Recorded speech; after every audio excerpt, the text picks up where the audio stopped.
दोस्तों, अगर आपको हमारे चैनल से जुड़ना है तो नीचे रेड कलर का आपको सब्सक्राइब दिख रहा होगा, इस पर आप लोगों को दबाना है। उसके बाद बेल आएगी, बेल पर भी दबाना है। फिर 3 ऑप्शन दिखेंगे, ऑल वाले ऑप्शन पर दबा लेना है। बस आप चैनल से आप जुड़ गए हैं, अब हर जानकारी आपके पास हमारी नमस्कार दोस्तों, all India anganwadi news channel की आज सुबह की एक बड़ी खुशखबरी में आप सब आंगनबाड़ी सेविका सहायिका मिनी और सभी भाई बहनों का स्वागत है। वीडियो को जल्दी से आप लोग लाइक कर दीजिए और अपने चैनल को जिन्होंने भी सब्सक्राइब अभी तक नहीं किया था फटाफट सब्सक्राइब करके अपनी बेल दबा लीजिए ताकि आने वाली सभी सच्ची खबरें आपके पास पहुंचती रहें। सबसे पहले बता दें कि मानदेय के बजट के संबंध में सूचना है, एक बढ़िया जानकारी है। आप लोगों का वर्ष 2020 और 21 जो ये सत्र था उसमें कितना कितना बजट आपको मिला और कितना बजट अब जारी हुआ है, तो पूरा डिटेल से बताएंगे। पूरा टोटल बजट कितना था, उसके सापेक्ष सरकार ने कितना दिया, पूरा मैटर आपको दिखाने जा रहे हैं। आप सबसे उम्मीद है कि आराम से सुनकर के आप लोग जाएंगे और ध्यान से सुनिएगा। जितना भी इसमें जो है बताया जाए उसको सुनिए और समझिए।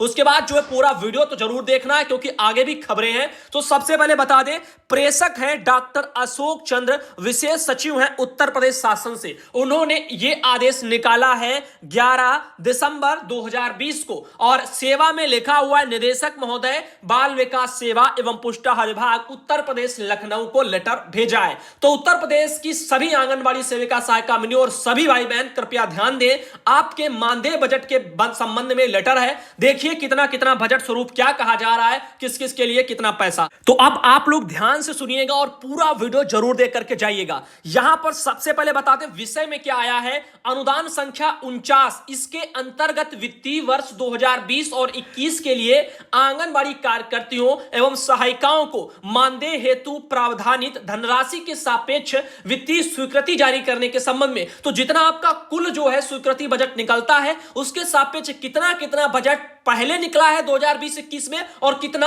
अब निकाला जाएगा, इस सब की जानकारी इसमें आ रही है। तो कृपया ध्यान से सुनिएगा ताकि आपको पता तो चलता रहे कि आपके विभाग में बजट स्वरूप कितना सरकार देती है। इसमें लिखा क्या गया है कि 25 जो है नवंबर 2020 के संदर्भ में अवगत कराना है कि वित्तीय वर्ष 2020 और 21 में अनुदान संख्या 49 के अंतर्गत लेखा शीर्ष सब पड़ा हुआ है और इसमें कहा क्या जा रहा है कि जो आंगनबाड़ी कार्यकर्ती हैं और सहायिका हैं इनके मानदेय के मानक मद सब लिखा हुआ है और इसमें कहा जा रहा है कि 50,000 इतने लाख इसके सापेक्ष जो है इनका 15/4/2020 को रुपया निकाला गया था बजट का 12,000 जो है 500 लाख इतना, ठीक है। उसके बाद 6/10/2020 को भी निकला था कितना, 12,500 लाख। तो इतना इतना निकला है इनका 2 बार में, ठीक है। तो आप लोग समझ गए होंगे एक बार में कब निकला, 15/4/2020 को पहला बजट आया और उसमें कितना था 12,500 लाख। उसके बाद एक और बजट आया वो आपका था 6/10/2020 को, उसमें भी आया आपका 12,500।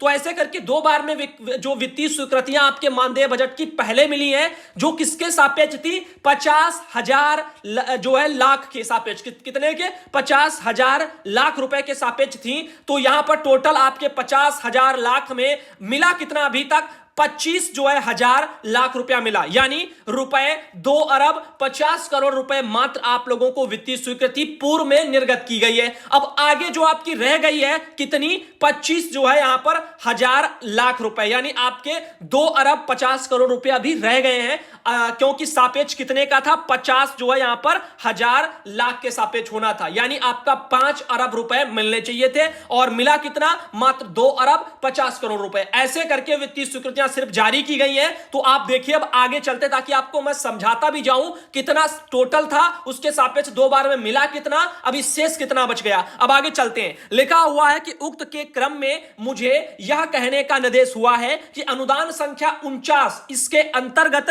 वित्तीय वर्ष 2020 और 21 में आंगनबाड़ी कार्यकर्ता एवं सहायिकाओं को मानदेय योजना में प्रावधानी जो धनराशि है रुपए लिखी है यहां पर 50,000 लाख, इसके सापेक्ष अवशेष जो धनराशि है वो कितनी रह गई है, 25,000 लाख, यानी आधा पैसा सिर्फ स्वीकृति स्वरूप मिला और आधा अभी शेष रह गया है। तो आखिर क्यों रह गया है, आंगनबाड़ी बहनों का 1,500 बढ़ा था उसका भी भुगतान नहीं हुआ, शायद इसी वजह से आधा पैसा निकल गया और सत्र आप देख लीजिए कितना बचा है। अब मार्च अप्रैल के समय में यह सत्र समाप्त हो जाएगा।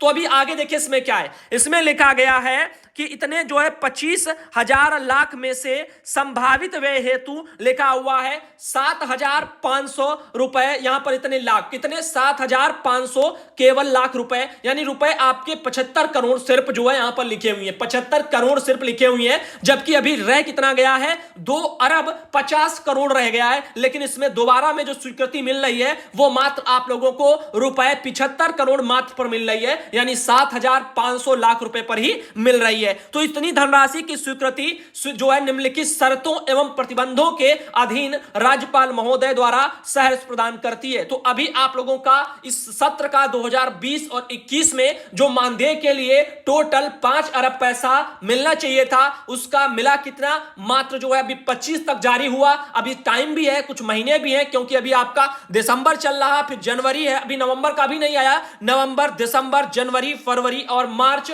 ऐसे करके आपके इतने महीने अभी रह गए हैं। तो अभी लगभग आधा आपका रह गया, आधा बजट भी रह गया है। तो थोड़ा थोड़ा करके जो जारी होता है, इसीलिए आप लोगों का मानदेय भी लेट आता है, वरना मानदेय अगर समय पर सब जारी हो तो समय पर सब आ जाए। अभी फिलहाल की जो स्वीकृति मिली है वो महज कितनी है, रुपए 75 करोड़ रुपए मात्र अभी स्वीकृति ये प्रदान की गई है अभी वाले लेटर में। ठीक है, आगे चलते हैं। लिखा हुआ है कि उक्त स्वीकृति धनराशि कोषागार से आवश्यकता अनुसार आहरित की जाएगी। आहरित धनराशि को किसी भी दशा में बैंक में नहीं रखा जाएगा, ऐसा तो उनका नियम कायदा है। लेकिन अब एक बात समझ में नहीं आती, आंगनबाड़ी का अगर समय पर पैसा नहीं आता है तो ये राशि फिर जाती कहां है। तो इसका एक सवाल उठता है कि जब 3-3, 4-4 महीना पैसा नहीं मिलता है और विभाग वाले कहते हैं कि बजट नहीं, बजट नहीं, जबकि बजट स्वरूप पैसे तो पूर्व में ही निकल जाते। कब कब निकले वो आप देख लीजिए। पहला आया था आपका 15/4/2020, फिर निकला स्वीकृति मिली 6 जो है यहां पर लिखा हुआ 10/2020, ऐसे करके देखो लिखा हुआ है। अब बाकी अब आगे आप लोग देख लीजिए और भी अभी दी जाएगी। अब यहां पर देखिए स्वीकृति धनराशि का जो व्यय केवल प्रश्नगत योजना पर ही समय समय पर भारत सरकार, राज्य सरकार, इनके सुसंगत शासनादेशों द्वारा निर्गत तत्संबंधी मानकों, दिशा निर्देशों तथा सुसंगत वित्तीय नियमों इनका अनुपालन करते हुए किया जाएगा और किसी भी दशा में स्वीकृति धनराशि से अधिक का व्यय भी नहीं किया जाएगा। तो यह भी देख लीजिए, जितनी स्वीकृति मिली है धनराशि की उतने का ही खर्चा होगा, ऐसा बोला जा रहा है। आगे लिखा हुआ कि उक्त स्वीकृति धनराशि को किसी अन्य योजना, कार्यक्रम, मद, इकाई इन पर व्यय भी नहीं किया जाएगा। तो यह भी लिखा हुआ मानदेय के लिए है तो केवल मानदेय में ही यह भेजा जाएगा। अब एक बात समझ में आती है कि प्रोत्साहन स्वरूप जो 1500 रुपए बढ़ा था उसका भुगतान, न उसका एरियर का पता, न मंथली आने का पता, आखिर वो कहां है। उसके लिए भी तो कुछ नियम शर्तें निकली थी, उनका पालन करते हुए भी बहनों को क्यों नहीं दिया गया। सवाल बढ़िया है, लेकिन कोई इसके लिए लड़ नहीं रहा, ना हमारे ढंग से यूनियन लड़ पा रहे हैं, ना ही आंगनबाड़ी बहनें अपने हक के लिए लड़ पा रही हैं। आगे देख लीजिए और क्या है। चौथा है स्वीकृति धनराशि के सापेक्ष नियमानुसार व्यय के ऑडिट लेखों के संबंध में सदउपयोगिता प्रमाण पत्र के साथ प्रतिपूर्ति के दावे समय से प्रस्तुत करते हुए भारत सरकार से नियमानुसार अपेक्षित जो आपका केंद्रांश है उसकी धनराशि समयबद्ध रूप से प्राप्त की जाएगी। तो जो केंद्र सरकार का जो अपना अंश होता है उसको भी समय पर अपना बताया जा रहा भारत सरकार के नियमानुसार प्राप्त किया जाएगा। आगे लिखा हुआ स्वीकृति धनराशि भारत सरकार से प्राप्त होने वाली केंद्रीय सहायता की धनराशि तक ही सीमित रहेगी। आगे लिखा है उक्त धनराशि का आवंटन यानी आपका अलॉटमेंट मात्र ही किसी प्रकार का व्यय करने का अधिकार प्रदान नहीं करता है। तो यहां पर देख लीजिए आगे है, अतः बजट मैनुअल, वित्तीय हस्तपुस्तिका, इसके सुसंगत नियमों तथा इस संबंध में समय समय पर जारी स्थायी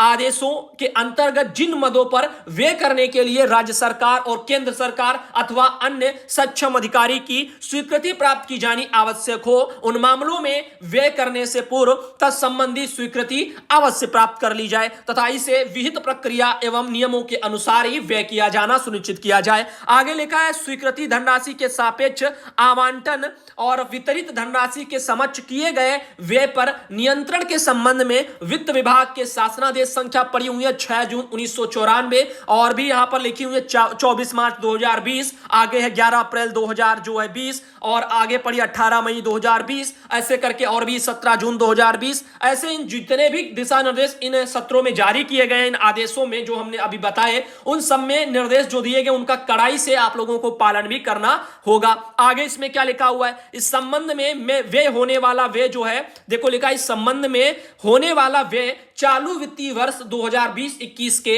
आय व्यय की अनुदान संख्या 49, इसके अंतर्गत लेखा शीर्षक 2235 सामाजिक सुरक्षा तथा कल्याण 2, समाज कल्याण 102, ऐसे करके देखो सब लिखा हुआ है। इसमें है आपकी आंगनबाड़ी कार्यकर्ती सहायिका, इनके मानदेय के मानक मद में 7वां मानदेय इसके नाम डाला जाएगा, यानी 7th मानदेय ऐसे करके लिखा हुआ डाला जाएगा। यह आदेश वित्त विभाग के कार्यालय ज्ञापन संख्या दी गई है 24 मार्च 2020 में निर्धारित व्यवस्था के अनुसार प्रशासकीय विभाग को जो है प्रतिनिधानित वगैरह अधिकारों के अंतर्गत जारी किए जा रहे हैं। तो आपके ये भगवती हैं अशोक चंद्र, विशेष सचिव उत्तर प्रदेश में, उन्होंने भेजा है और 6 लोगों को ये इसका वो भी लिख करके भेजा गया, लेखा वाले